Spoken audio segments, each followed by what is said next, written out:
Olá, pessoal, tudo bem?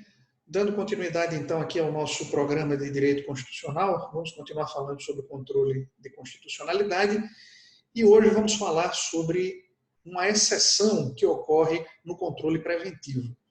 No vídeo anterior, nós destacamos as características mais gerais do controle preventivo, né? As características tradicionais. E vimos que o controle preventivo está associado ao processo legislativo.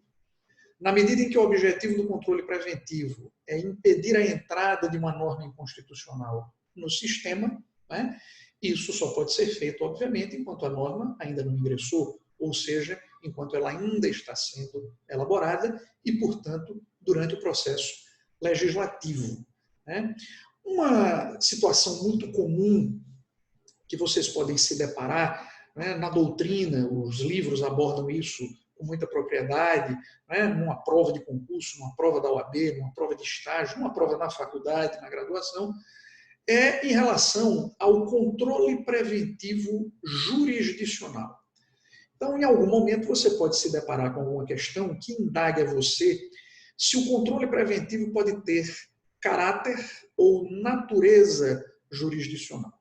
O que significa ter caráter ou natureza jurisdicional? Bom, o primeiro passo para que você responda uma pergunta é saber o que está sendo perguntado. Então, a interpretação de uma questão já faz parte da avaliação. No momento em que você interpreta a questão para saber o que é que está sendo indagado, você já está sendo avaliado. Então, o que significa controle preventivo jurisdicional? Quando alguém lhe pergunta se o controle preventivo pode ter caráter ou natureza jurisdicional. O que é que está sendo perguntado? Bom, ter caráter ou natureza jurisdicional significa ser operado pelo Poder Judiciário.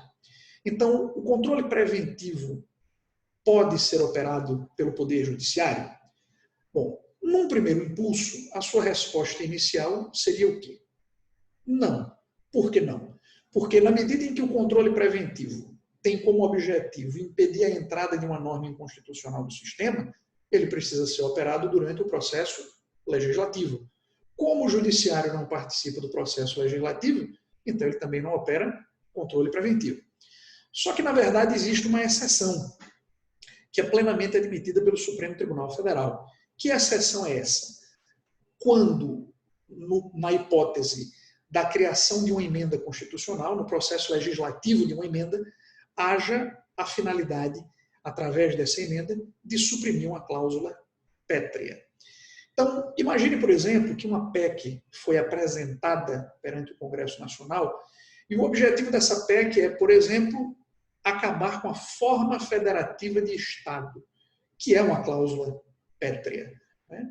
Por alguma razão, a Comissão de Constituição e Justiça, na Câmara dos Deputados, emite um parecer favorável, dizendo, olha, não tem inconstitucionalidade nenhuma, né? E, portanto, o parecer da CCJ é favorável a essa PEC. Com o parecer favorável, o que é que vai acontecer? O processo legislativo segue adiante. Só que no caso de emenda constitucional, não existe a possibilidade do veto do chefe do Poder Executivo motivando a inconstitucionalidade.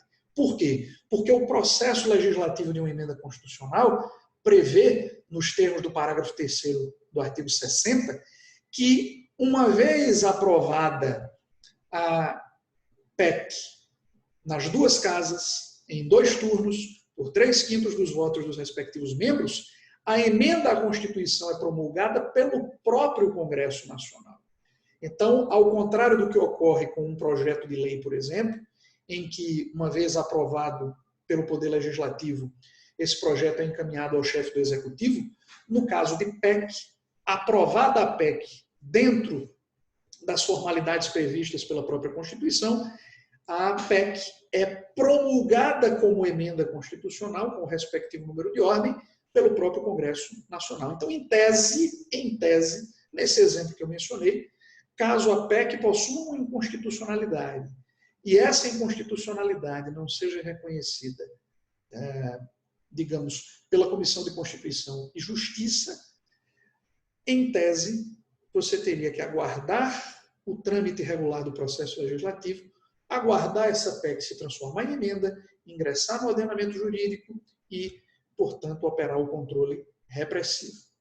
Mas vamos imaginar o seguinte exemplo. Continuando com a hipótese que nós levantamos. A PEC tem o objetivo de acabar com a cláusula pétrea, forma federativa de Estado, por exemplo, recebeu o parecer favorável da CCJ. Com o parecer favorável, ela vai seguir adiante no processo legislativo, passar por outras comissões e um belo dia vai chegar ao plenário da Câmara dos Deputados. Imagine que ao chegar no plenário, no momento em que a PEC é posta em pauta, é aberta a sessão, instalada a sessão legislativa, um deputado abre a Constituição lá no artigo 60, parágrafo 4º, e identifica que o texto diz: não será objeto de deliberação a proposta de emenda tendente a abolir, entre outras coisas, a forma federativa de Estado. Veja que a linguagem do parágrafo 4º do artigo 60 é muito elucidativa. A Constituição não diz simplesmente que se o objetivo de uma PEC for acabar com a cláusula pétrea, que essa PEC não pode ser aprovada. Ela diz que essa PEC não pode nem ser discutida. A deliberação é uma etapa do processo legislativo. Portanto, o parágrafo 4º do artigo 60, ele não proíbe apenas que uma PEC que vise acabar com uma cláusula pétrea seja eventualmente aprovada. O que o dispositivo constitucional diz é que, se o objetivo for esse, suprimir, eliminar, abolir uma cláusula pétrea, essa PEC não pode nem ser deliberada. Portanto, a deliberação, o próprio fato de você submeter a processo legislativo uma PEC que tem como objetivo acabar com uma cláusula pétrea, por si só, já viola o texto constitucional. Só que nós estamos no processo legislativo. E como se trata de uma PEC, o controle preventivo só teria uma chance. E essa chance já teria sido, em tese, desperdiçada na medida em que a Comissão de Constituição e Justiça emitiu um parecer favorável. Neste caso, a jurisprudência do Supremo Tribunal Federal admite tranquilamente que um parlamentar ingresse com um mandado de segurança no Supremo Tribunal Federal e o Supremo pode conceder uma liminar determinando a interrupção do processo legislativo. Não se desconhece que essa situação aparentemente poderia suscitar algumas dúvidas, algumas questões a respeito de uma eventual violação ao princípio da separação dos poderes. Porque, veja, o processo legislativo, bem ou mal, certo ou errado, em tese, compete ao Poder Legislativo. Então, como é que o Poder Judiciário poderia conceder uma medida liminar, né, através do Supremo Tribunal Federal, dizendo ao Legislativo: olha, Legislativo, pare de legislar, pare de exercer a sua função constitucional. Só que é preciso que a gente entenda que a atribuição constitucional do Poder Legislativo é legislar. Legislar significa criar normas. Mas criar normas do jeito que a Constituição previu, ou criar normas da forma que o Legislativo quiser. Então, na medida em que o próprio Poder Legislativo pôs em deliberação algo que não poderia sequer ser deliberado, o próprio processo legislativo está viciado.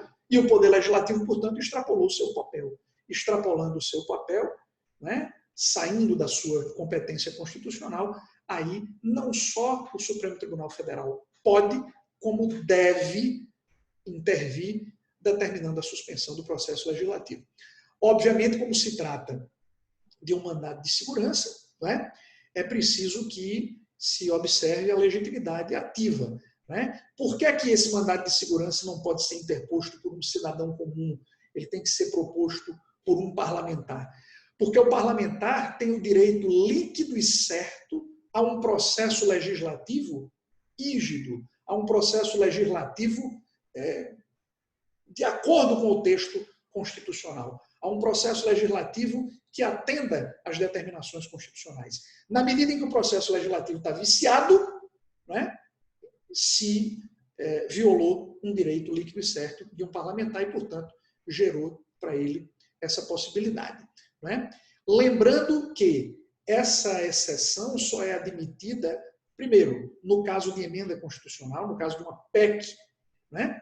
E segundo, não é no caso de qualquer PEC, apenas na hipótese de propostas de emenda constitucional que tenham como objetivo violar uma cláusula pétrea. E no caso de projeto de lei, isso é permitido? Não. Por quê? Porque no caso de projeto de lei, como existe a possibilidade do veto do chefe do Poder Executivo, não é possível, após o parecer da Comissão de Constituição e Justiça, um parlamentar provocar o Supremo, porque aí o Supremo, ao determinar eventualmente a suspensão do processo legislativo, aí sim o Judiciário estaria usurpando uma competência que seria do chefe do Poder Executivo.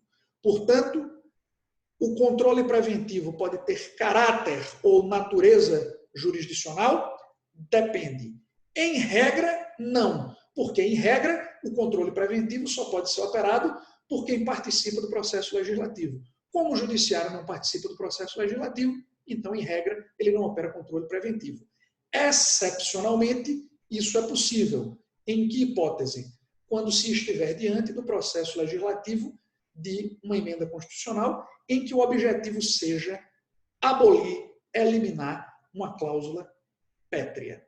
Então, meus amigos, era essa a contribuição de hoje. Espero que tenha sido proveitoso e vamos todos continuar em casa, continuar nos resguardando, né, para que esse momento pelo qual nós estamos passando efetivamente seja o menos traumático possível. Então, um grande abraço a todos e nos vemos no nosso próximo encontro.